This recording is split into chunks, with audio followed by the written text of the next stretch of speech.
નમસ્કાર. કેન્દ્રીય મંત્રીમંડળમાં મારા સહયોગી શ્રી નીતિન ગડકરીજી, ગુજરાતના મુખ્યમંત્રી શ્રી વિજયભાઈ રૂપાણીજી, ઓટો ઉદ્યોગ સાથે સંકળાયેલા તમામ હિસ્સેદારો, તમામ OEM સંગઠનો, મેટલ અને સ્ક્રેપિંગ ઉદ્યોગના તમામ સભ્યો, મહિલાઓ અને સજ્જનો,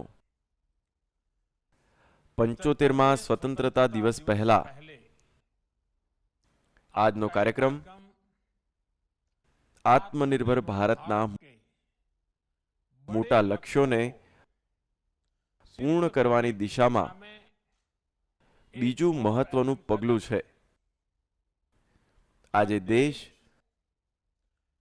રાષ્ટ્રીય ઓટોમોબાઈલ સ્ક્રેપેજ નીતિ લોન્ચ કરી રહ્યો છે. આ નીતિ નવા ભારતની ગતિશીલતાને, ઓટો ક્ષેત્રને નવી ઓળખ આપવા જઈ રહી છે. દેશમાં વાહનોની સંખ્યાના આધુનિકીકરણ,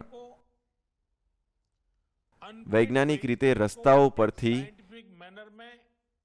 અયોગ્ય વાહનોને દૂર કરવામાં આ નીતિ મોટી ભૂમિકા ભજવશે. આ દેશના લગભગ દરેક નાગરિક, દરેક ઉદ્યોગ, દરેક ક્ષેત્રમાં સકારાત્મક પરિવર્તન લાવશે. સાથીઓ, તમે બધા જાણો છો કે દેશના અર્થતંત્ર માટે ગતિશીલતા કેટલું મોટું પરિબળ છે. ગતિશીલતામાં આવેલી આધુનિકતા મુસાફરી અને પરિવહનનો બોજો ઘટાડે છે. એટલું જ નહીં, આર્થિક વિકાસ માટે પણ મદદરૂપ સાબિત થાય છે. 21મી સદીનું ભારત સ્વચ્છ, ભીડમુક્ત અને અનુકૂળ ગતિશીલતાના લક્ષ્ય સાથે આગળ વધે એ સમયની જરૂરિયાત છે. અને એટલા માટે જ સરકારે આ પગલું ભર્યું છે. અને આમાં ઉદ્યોગના તમામ દિગ્ગજો, તમે બધા હિસ્સેદારોની મોટી ભૂમિકા છે. સાથીઓ, નવી સ્ક્રેપિંગ નીતિ વેસ્ટ ટુ વેલ્થ, કચરામાંથી કંચન અભિયાનની વલયાકાર અર્થવ્યવસ્થામાં એક મહત્વની કડી છે. આ નીતિ દેશના શહેરોમાંથી પ્રદૂષણ ઘટાડવા અને પર્યાવરણને બચાવવા અને ઝડપી વિકાસ માટે અમારી પ્રતિબદ્ધતાને પણ દર્શાવે છે. પુનઃ ઉપયોગ, રિસાયકલ અને પુનઃ પ્રાપ્તિના સિદ્ધાંતને અનુસરીને આ નીતિ ઓટો ક્ષેત્ર અને મેટલ ક્ષેત્રમાં દેશની આત્મનિર્ભરતાને નવી ઉર્જા આપશે. એટલું જ નહીં, આ નીતિ દેશમાં 10,000 કરોડ રૂપિયાથી વધુનું નવું રોકાણ લાવશે અને હજારો રોજગારીનું સર્જન કરશે. સાથીઓ, આજે આપણે જે કાર્યક્રમ શરૂ કર્યો છે તેનો સમય ખૂબ જ ખાસ છે. આપણે આઝાદીના 75મા વર્ષમાં પ્રવેશ કરવાના છીએ. અહીંથી આગામી દેશ માટે 25 વર્ષ ખૂબ મહત્વના છે. આ આવનારા 25 વર્ષોમાં આપણી કામ કરવાની રીત, આપણું રોજિંદુ જીવન, આપણા વ્યવસાય અને વ્યવસાયમાં ઘણા ફેરફારો થવા જઈ રહ્યા છે. જે રીતે ટેકનોલોજી બદલાઈ રહી છે, પછી ભલે તે આપણી જીવનશૈલી હોય કે આપણી અર્થવ્યવસ્થા, બંનેમાં ઘણો બદલાવ આવશે. આ પરિવર્તન વચ્ચે આપણા પર્યાવરણ, આપણી જમીન, આપણા સંસાધનો, આપણા કાચા માલ, તે બધાનું રક્ષણ કરવું પણ એટલું જ મહત્વનું છે. ધાતુઓ કે જે ટેકનોલોજીને ચલાવે છે, દુર્લભ પૃથ્વી, તે આજે દુર્લભ છે, બહુ ઓછા હોય છે. પરંતુ જ્યારે આજે ઉપલબ્ધ ધાતુઓ પણ દુર્લભ બનશે, તે કહેવું મુશ્કેલ છે. ભવિષ્યમાં આપણે ટેકનોલોજી અને નવીનતા પર કામ કરી શકીએ છીએ, પરંતુ માતા પૃથ્વીથી આપણને જે સંપત્તિ મળે છે, તે આપણા હાથમાં નથી. તેથી આજે એક તરફ ભારત ડીપ ઓશન મિશન દ્વારા નવી શક્યતાઓ શોધી રહ્યું છે, તો બીજી બાજુ તે વલયાકાર અર્થતંત્રને પણ પ્રોત્સાહિત કરી રહ્યું છે. આ પ્રયાસ વિકાસને ટકાઉ, પર્યાવરણને અનુકૂળ બનાવવાનો છે. આબોહવા પરિવર્તનના પડકારો આપણે દરરોજ અનુભવી રહ્યા છીએ. તેથી ભારતે તેના પોતાના હિતમાં, તેના નાગરિકોના હિતમાં મોટા પગલાં લેવાની જરૂર છે. આ વિચાર સાથે છેલ્લા વર્ષોમાં ઉર્જા ક્ષેત્રમાં અભૂતપૂર્વ કામ કરવામાં આવ્યું છે. સોલર અને વિન્ડ પાવર હોય કે બાયોફ્યુઅલ, આજે ભારત વિશ્વના અગ્રણી દેશોમાં જોડાઈ રહ્યું છે. વેસ્ટ ટુ વેલ્થનું વિશાળ અભિયાન ચલાવવામાં આવી રહ્યું છે. તેને સ્વચ્છતા સાથે પણ જોડવામાં આવ્યું છે અને આત્મનિર્ભરતા સાથે પણ જોડવામાં આવ્યું છે. આજકાલ આપણે રસ્તાઓના નિર્માણમાં મોટા પ્રમાણમાં કચરો વાપરી રહ્યા છીએ. સરકારી ઇમારતો, ગરીબો માટે મકાનોના નિર્માણમાં પણ રિસાયકલિંગને પ્રોત્સાહન આપવામાં આવી રહ્યું છે. સાથીઓ, આજે આવા ઘણા પ્રયત્નોમાં ઓટોમોબાઈલ ક્ષેત્રનું નામ પણ ઉમેરાયું છે. આ નીતિથી સામાન્ય પરિવારોને દરેક રીતે ઘણો ફાયદો થશે. પહેલો ફાયદો એ થશે કે જૂના વાહનને સ્ક્રેપ કરવા પર પ્રમાણપત્ર આપવામાં આવશે.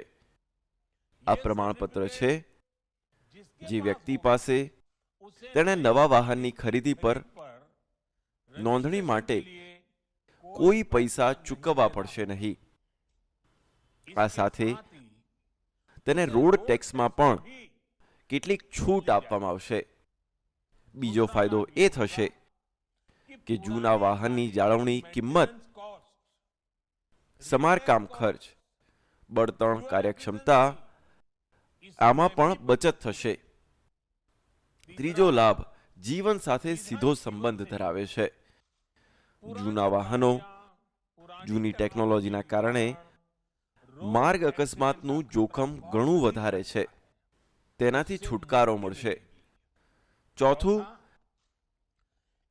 તે આપણા સ્વાસ્થ્ય પર પ્રદૂષણની અસરને